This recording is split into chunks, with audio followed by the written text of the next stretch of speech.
ദാവീദിൻ്റെ ഒരു സങ്കീർത്തനം. സങ്കീർത്തനം 25. യഹോവേ, നിങ്കലേക്ക് ഞാൻ മനസ്സ് ഉയർത്തുന്നു. എൻ്റെ ദൈവമേ, നിന്നിൽ ഞാൻ ആശ്രയിക്കുന്നു. ഞാൻ ലജ്ജിച്ചു പോകരുതേ. എൻ്റെ ശത്രുക്കൾ എൻ്റെ മേൽ ജയം ഘോഷിക്കരുതേ. നിന്നെ കാത്തിരിക്കുന്ന ഒരുത്തനും ലജ്ജിച്ചു പോകുകയില്ല. വെറുതെ ദ്രോഹിക്കുന്നവർ ലജ്ജിച്ചു പോകും. യഹോവേ, നിന്റെ വഴികളെ എന്നെ അറിയിക്കണമേ.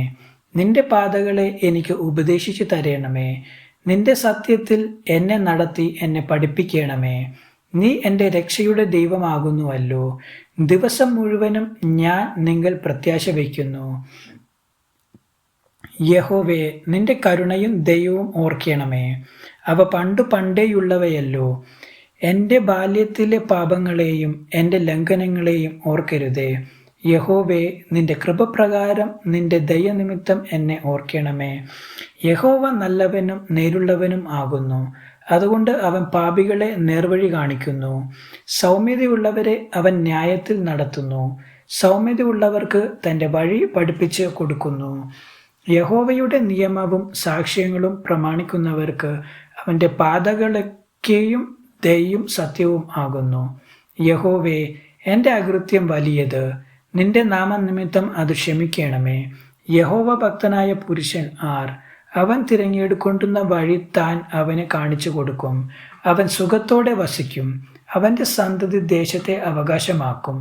യഹോവയുടെ സഹിത്വം തൻ്റെ ഭക്തന്മാർക്ക് ഉണ്ടാകും. അവൻ തൻ്റെ നിയമം അവരെ അറിയിക്കുന്നു. എൻ്റെ കണ്ണ് എപ്പോഴും യഹോവയിങ്കലേക്കാകുന്നു. അവൻ എൻ്റെ കാലുകളെ വലയിൽ നിന്ന് വിടുവിക്കും. എങ്കലേക്ക് തിരിഞ്ഞ് എന്നോട് കരുണയുണ്ടാകണമേ. ഞാൻ ഏകാകിയും അരിഷ്ടനും ആകുന്നു. എനിക്ക് മനപീഡകൾ വർദ്ധിച്ചിരിക്കുന്നു. എൻ്റെ സങ്കടങ്ങളിൽ നിന്ന് എന്നെ വിടുവിക്കണമേ. എൻ്റെ അരിഷ്ടതയും അതിവേദനയും നോക്കണമേ.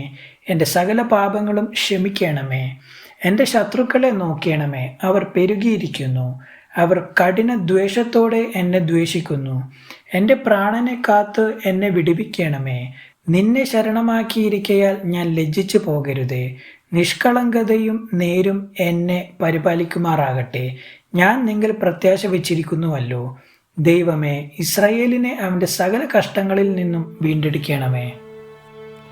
ദൈവവചനം തുടർന്നും കേൾക്കുവാൻ ഈ വീഡിയോ ലൈക്ക് ചെയ്യുകയും ചാനൽ സബ്സ്ക്രൈബും ചെയ്യുക. ദൈവം നിങ്ങളെ അനുഗ്രഹിക്കുമാറാകട്ടെ.